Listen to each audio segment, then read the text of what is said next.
Bharat hospital का मकसद आपकी सेहत। मल्टी स्पेशलिटी और नर्सिंग होम चौबत में कहाँ मिलेगा? भारत मेडिकल पर मिलेगा। भारत मेडिकल पर सब मिलता है। सोने के मशहूर व मारूफ ताजिर सैयद मोहसिन सुनार के यहाँ शादी ब्याह और दीगर तकारीब के लिए सोने के जेवरात जैसे अरबी डिजाइन के लॉन्ग हार, नेकलेस, गलसर, रानी हार वो दीगर दस्तियाब है। पता है हजरत पीरपुरा नगर नांदेड़।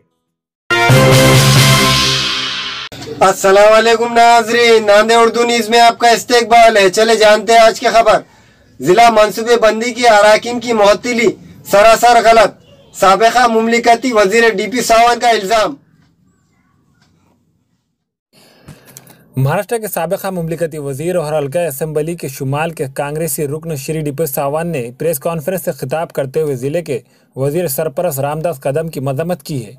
श्री सावन ने कहा है कि रामदास कदम ने जिला मनसूबा बंदी कमेटी के अराकीन की आवाज़ दबाने की कोशिश की है।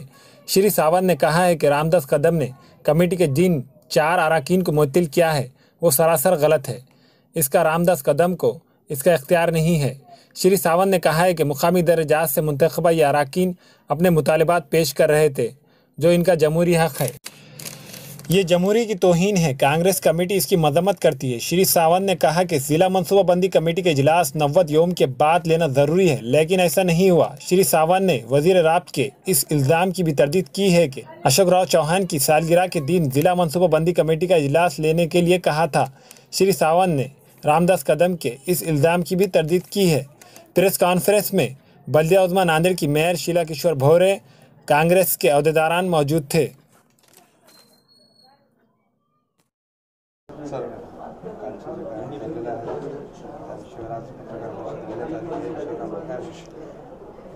काल जिल्हा नियोजन समितीची बैठक पालकमंत्री रामदास कदम यांच्या अध्यक्षतेखाली पार पडली आणि ह्या नियोजन बैठकीमध्ये ज्या पद्धतीने त्यांनी सदस्यांना त्यांचा जे आवाज दाबण्याचा प्रयत्न केला, त्यांनी बोलू नये अशा पद्धतीने त्यांचं वर्तन सुरुवातीपासूनच होतं, त्याचा आम्ही खऱ्या अर्थाने निषेध करतो। खरं म्हणजे 90 दिवसाला एकदा DPDCची बैठक व्हायला पाहिजे। शेवटची बैठक 21 मेला झाली होती, म्हणजे 150 दिवस वरती उलटून गेले। दुष्काळाची सावट जिल्ह्यावर आहे। जरी 3 तालुके शासनाने घोषित केले असले तरीसुद्धा बाकीच्या 13 तालुक्यामध्ये सुद्धा पिण्याच्या पाण्याची भीषण टंचाई आज नोव्हेंबरपासूनच भासू लागली आणि त्यामुळे जिल्हा नियोजन समितीमध्ये हे सगळे निर्णय होतात। ही वेळेवर झाली पाहिजे याकरिता आपण नेहमीच प्रयत्नशील होतो। पण ठीक आहे, त्यांना थोडे आजारी होते वगैरे कारणं देऊन त्यांनी काल बैठक ठेवली आणि या बैठकीमध्ये तसं म्हणायला गेलो तर जिल्हा परिषदचे सदस्य, महानगरपालिकेचे निवडून आलेले सदस्य, नगरपालिकांचे जिल्ह्यामधील सदस्य हे खरे DPDCचे निर्वाचित सदस्य आहेत आणि हे जे म्हणतील, आम्ही आमदारसुद्धा त्याच्यावर निमंत्रित आहोत, आम्हालाही तिथे मतदानाचा अधिकार नाही, परंतु ह्या सदस्यांनी जे ओरिजिनल जिल्हा परिषदचे निवडून आलेले सदस्य आहेत DPDCवर, जिल्हा नियोजन समितीवर, यांनी ज्या मागण्या केल्या त्या मागण्यांना त्यांनी बगल द्यायचा प्रयत्न केला। ज्या 4 लोकांना ते निलंबन केल्याचं घोषित केलं, खरं म्हणजे यांना निलंबन करण्याचा अधिकारच नाही। यांना अधिकार फक्त शासनाला शिफारस करण्याचा आहे की अमुक यांनी गैरवर्तन केलेलं आहे आणि त्यांना निलंबन करा अशी शासनाला शिफारस करता येते त्यांना, पण यांनी काल निलंबन केलं म्हणून जाहीर करून टाकलं, ते अतिशय चुकीचं आहे। दुसरी गोष्ट, निलंबन करण्यासारखं काही वर्तनच त्यांच्याकडून घडलं नाही। जे नगरसेवक आपल्या जागेवर उभं राहून, नगरसेवक जिल्हा परिषद सदस्य आपल्या जागेवर उभं राहून आपल्या डिमांड्स जे त्यांचे लोकशाहीमध्ये गरजेचे आहे, त्यांच्या मतदारसंघातले जे कामं आहेत या संदर्भात जर मागण्या मागत असतील आणि त्यांना जर निलंबन केलं जात असेल, त्याला जर गैरवर्तणूक समजली जात असेल, तर मला वाटतं ही लोकशाहीची गळचेपी करण्याचा हा प्रकार आहे। याचा आम्ही काँग्रेस पक्षातर्फे जाहीर निषेध करतो आणि हे करत असताना परवाच ऑक्टोबरमध्येच एक GR शासनाने काढला।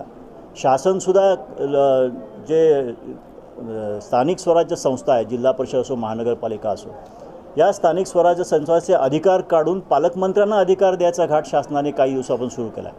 ऑक्टोबरमध्ये असा GR काढला होता की जिल्हा परिषदेला जे रस्त्याचे कामं ग्रामीण भागातले दिले जातात ते जिल्हा परिषदची NOC घ्यायची गरज नाही आणि पालकमंत्र्याच्या अध्यक्षतेखाली एक समिती त्यांनी 4 लोकांची केली आणि या समितीला अधिकार देण्याचा GR त्यांनी काढला। आता या GRला संपूर्ण महाराष्ट्रातून विरोध झाला। अनेक ठिकाणी लोक कोर्टात गेले. आपलेही जिल्हा परिषद सदस्य काही औरंगाबाद हायकोर्टाच्या बेंचवर गेले, काही नागपूर बेंचला अपील झालं. आपली हिअरिंग चालू आहे. नागपूर बेंचने त्याला 2 दिवस अगोदरच स्टे दिला की ह्या GRला आम्ही स्टे देतो आहोत. आणि हे शासनाचं लगेच परिपत्रक पण निघालं की ह्या GRला स्टे मिळाल्यामुळे ह्या समिती आता कामकाज करू शकणार नाही. मला वाटतं पालकमंत्र्यांना तेच लागलं असावं की ह्याला स्टे मिळाला आणि आपण आता कामं स्वतःच्या मर्जीप्रमाणे वाटू शकणार नाही. आणि त्याच्यामुळे सुरुवातीपासूनच मीटिंगच्या मी सस्पेंड करीन, मी पोलिसांना बोलवीन, मी बाहेर काढीन, अशा प्रकारची भाषा, अक्षरशः म्हणजे गुंडांना बोलतो आपण तशा प्रकारची भाषा त्यांनी सुरुवातीपासूनच अवलंबली होती. आणि जे सदस्य लोकशाही पद्धतीने उभं राहून आपली बाजू मांडण्याचा प्रयत्न करत होते त्यांच्या अधिकारावर गदा आणण्याचा प्रयत्न पालकमंत्र्यांनी केला. आज ते पालकमंत्री असल्यामुळे आम्हालासुद्धा मर्यादा येतात की आम्ही जास्त बोलू शकत नाही. मी बाजूला बसून त्यांना सांगत होतो की असं करता येत नाही आपल्याला. हे लोकसभेत निवडून आलेले सदस्य आहेत लोकांमधून, त्यांचे अधिकार आपल्याला जपता येत नाही. परंतु त्याने रागामध्ये छोटी सभा गुंडाळली. त्यांना मुखेडला जायचं होतं. एवढ्या दिवसानंतरसुद्धा आल्यानंतरसुद्धा सकाळी देवगिरीने यायचं आणि संध्याकाळी देवगिरीने परत जायचं. त्याच्यामध्ये DPDC उरकायची, 2-4 कामाचे भूमिपूजन करायचे, बिलोलीला जाऊन दुष्काळाची पाहणी करायची. एवढी सगळी कामं एका दिवसात होत नाही. खरं म्हणजे पालकमंत्र्यांनी 2 दिवस राहून इथं हे काम केलं पाहिजे होतं. एवढ्या दिवसानंतर आल्यानंतर जिल्ह्याचा पालकमंत्री म्हणून त्या जिल्ह्याला न्याय द्यायचा प्रयत्न त्यांनी केला पाहिजे होता. खैर हे तर सगळं केलंच नाही. परंतु काही खोटे मोठे आरोप केले की अशोकरावजींच्या वाढदिवसानिमित्त 28 तारखेला घ्यायची म्हणजे त्यांची इच्छा होती. मी आपल्याला सांगू इच्छितो, नांदेडकरांना हे कळलं पाहिजे की 24 तारखेपासून मराठवाड्यात आमची जनसंघर्ष यात्रा काँग्रेस पक्षाची सुरू आहे. काल अशोकरावजी परभणीला होते त्यामुळे ते येऊ शकले नाहीत कारण ते प्रदेशचे अध्यक्ष आहेत. त्यांच्याशिवाय यात्रा पूर्ण होऊच शकत नाही. आणि म्हणून आम्ही त्यांना रिक्वेस्ट केली होती भाईंना, रामदास भाईंना, की तुम्ही 29च्या ऐवजी 28ला घ्या. 28ला आपण म्हणजे जनसंघर्ष यात्रेला एक सुट्टी घेतलेली आहे अशोकरावजींचा वाढदिवस असल्यामुळे आणि त्या दिवशी घ्या. पण त्या दिवशी वाढदिवस आहे म्हणून DPDC घ्या असं अजिबात असूच शकत नाही. उलटं मी तर म्हणेन की वाढदिवस असतानासुद्धा DPDC घ्या.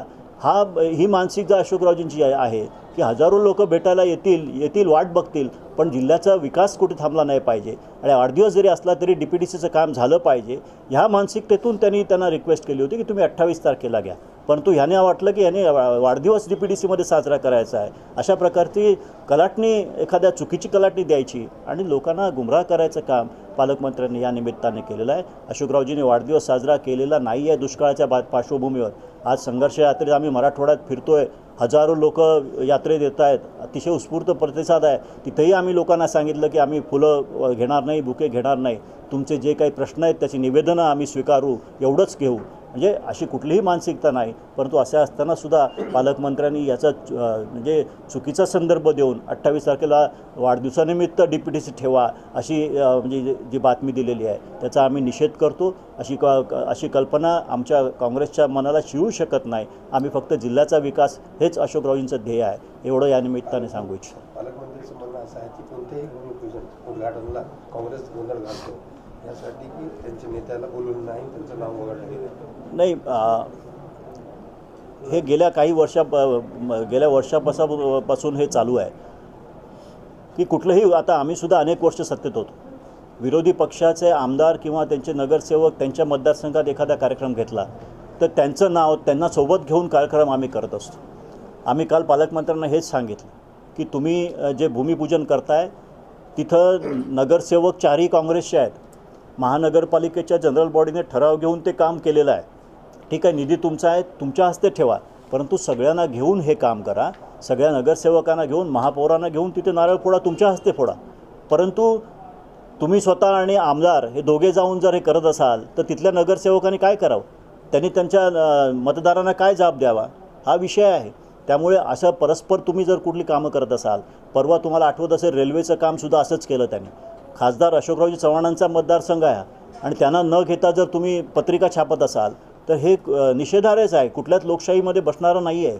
हे खरं म्हणजे लोकसभेमध्ये रेल्वे मंत्र्यांनी माफी मागितली होती एका खासदाराच्या उत्तराला देताना की असं कुठे होणार नाही, की असं झालं असेल तर मी माफी मागतो की ज्या मतदारसंघात काम होतं, रेल्वेचं असो, विमानतळाचं असो किंवा मग कुठलंही असो, तिथल्या लोकल प्रतिनिधींचं नाव हे पत्रिकेवर असलंच पाहिजे. आणि हे नियम जर कोणी पायदळी तुडवत असेल तर काँग्रेसला काय करणार? काँग्रेस काय हतबलपणे पाहत नाही राहणार. लोकशाही पद्धतीने आम्ही त्यांचा विरोध करणार, एवढं निश्चित. काँग्रेसची भूमिका काय राहणार? काँग्रेसची भूमिका हीच आहे की तुम्ही नियमाने काम करा, जे मेजॉरिटी अभिप्रेत आहे ते काम करा. काँग्रेस तुमच्या सोबत आहे, आम्ही तुमचा आदर करतो. पालकमंत्री पदाचा आदर निश्चितच आम्ही करतो. आमची काँग्रेसची संस्कृतीच ती आहे की आम्ही आदर करतो. लोकशाहीवर गाढा विश्वास असणारे आमचा पक्ष आहे, आमचे नेते आहेत. त्यामुळे यापुढेही आम्ही तुम्हाला कॉपरेट करायला, सहकार्य करायला तयार आहोत. पण काम हे नियमाने झालं पाहिजे, एवढंच या निमित्ताने आम्हाला सांगायचं. हमारे यहाँ मुख्तलिफ कंपनियों के इलेक्ट्रॉनिक्स और प्लास्टिक के तमाम सामान और फर्नीचर दस्तियाब है. एक मरतबा तशरीफ लाकर खिदमत का मौका दे. Proprietor Hafiz Madarullah Baig, Athar Baig, Albarkat home appliances, furniture and electronics, टायरबोर्ड, दिगलू नाका, नांदेड़.